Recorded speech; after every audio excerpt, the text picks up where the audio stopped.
کہ دو بیٹی کر دی ہم نے. تو آپ کے ساتھ بہت بھری زندگی جینا چاہتی جینا تو میں بھی چاہتا ہوں مگر کسی اور کے ساتھ. آپ شریف انسان لے جائیں اپنی بیٹی. میری بیٹی نہیں.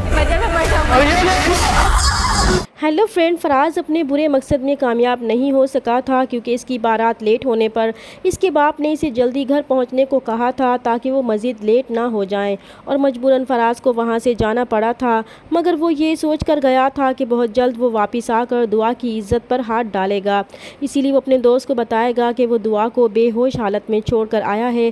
وہ جا کر اس کی خبر لے تو اس کا دوست اس موقع سے فائدہ اٹھاتے ہوئے دعا کو ایک کوٹھے پر فروخت کر دے گا. اسی لیے جب دعا کو ہوش آئے گا تو ایک آنٹی اسے بتائے گی کہ اس کا محبوب اسے یہاں پر ایک بہت بڑی رقم دے کر بیچ گیا ہے، اس لیے بہتر ہے کہ اب وہ اس گھر کو اپنا ہی گھر سمجھے.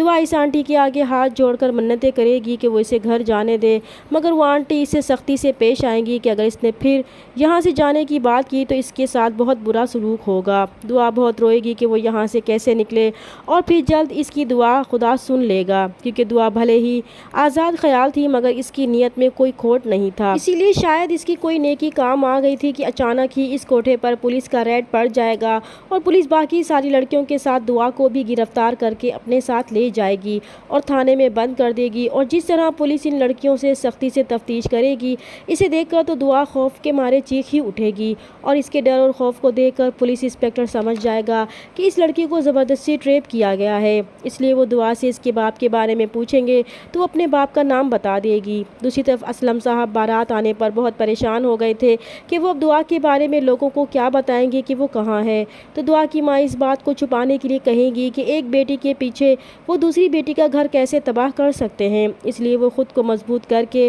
دعا کی بیماری کا بہانہ بنا کر دل میں درد اور چہرے پر مسکراہٹ سجا کر فضا کو رخصت کر دیں گے. فضا کی رخصتی کے بعد اسلم صاحب بالکل ڈھہ جائیں گے کہ آج ان کے گھر سے ایک نہیں بلکہ 2 بیٹیاں رخصت ہوئی ہیں، اور پھر اسی وقت انہیں تھانے سے فون آئے گا کہ ان کی بیٹی پولیس کی حراست میں ہے. اور دعا کے لیے دل میں غصہ ہونے کے باوجود وہ تھانے جائیں گے تو تھانے دار ان سے کہے گا کہ وہ شریف آدمی ہے، اس لیے وہ ان کی بیٹی کو چھوڑ رہے ہیں اور وہ اپنی بیٹی کو لے جا سکتے ہیں. تو دعا کے والد پولیس انسپکٹر کو جواب دیں گے کہ یہ ان کی بیٹی نہیں ہے، اور پھر وہ دعا کو تھانے میں ہی چھوڑ کر جانے لگیں گے. تو دعا چیخ چیخ کر ان کو اپنی صفائی دینے کی کوشش کرے گی کہ وہ اس کی بات سن لیں اور اسے چھوڑ کر نہ جائیں، مگر اسلم صاحب اس کی کوئی بات سننے سے سختی سے انکار کر دیں گے کہ وہ اب ان کے لیے مر چکی ہے، کیونکہ انہیں یہی لگتا ہے کہ دعا اپنی مرضی سے ہی اپنے آشنا کے ساتھ بھاگی تھی، کیونکہ اس نے اپنے باپ کی کال جان بوجھ کر اٹینڈ نہیں کی تھی. اس لیے انہیں دعا پر ذرا بھی ترس نہیں آئے گا اور وہ اسے تھانے میں ہی چھوڑ کر چلے جائیں گے. دعا ان کے پیچھے گھر تک جائے گی مگر وہ اس پر اپنے گھر کے دروازے بھی بند کر دیں گے، تو مجبوراً دعا کو وہاں سے جانا ہی پڑے گا، اور کوئی ٹھکانہ نہ ہونے پر وہ پارک میں ہی سارا دن گزارے گی. دوسری طرف نوشیروان اپنے آدمی ظفر سے دعا کے بارے میں پوچھے گا تو وہ اسے یہی بتائے گا کہ فی الحال ان کے گھر دعا کی بہن کی شادی کا فنکشن چل رہا تھا، اس کے بعد سے اب تک اسے کوئی علم نہیں ہے. تو نوشیروان اسے کہے گا کہ نہ جانے اس کے دل کیوں گھبرا رہا ہے، اسے لگ رہا ہے کہ دعا ضرور کسی مشکل میں ہے، اس لیے وہ جلد اس کی خیریت معلوم کر کے اسے بتائے. ادھر کشمالہ بہت خوش تھی کہ تیمارداری کے بہانے ہی صحیح اسے نوشیروان کے ساتھ وقت گزارنے کا موقع مل گیا تھا. تو نوشیروان کشمالہ سے کہے گا کہ وہ اپنا خیال خود رکھ سکتا ہے اور وہ فکر نہیں کرے، وہ مرا نہیں ہے. تو کشمالہ اسے کہے گی کہ مرے اس کے دشمن، وہ تو اس کے ساتھ اپنی ساری زندگی محبت سے گزارنا چاہتی ہے.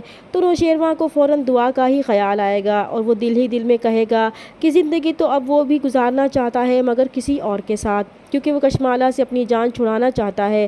تو فرینڈز، آپ کو کیا لگتا ہے کہ ظفر کو دعا کے بارے میں معلوم ہو جائے گا کہ وہ کہاں ہے؟ چینل پر نئے ہیں تو پلیز چینل کو سبسکرائب کر دیں. ملتے ہیں نیکسٹ ویڈیو میں، تب تک کے لیے اللہ حافظ.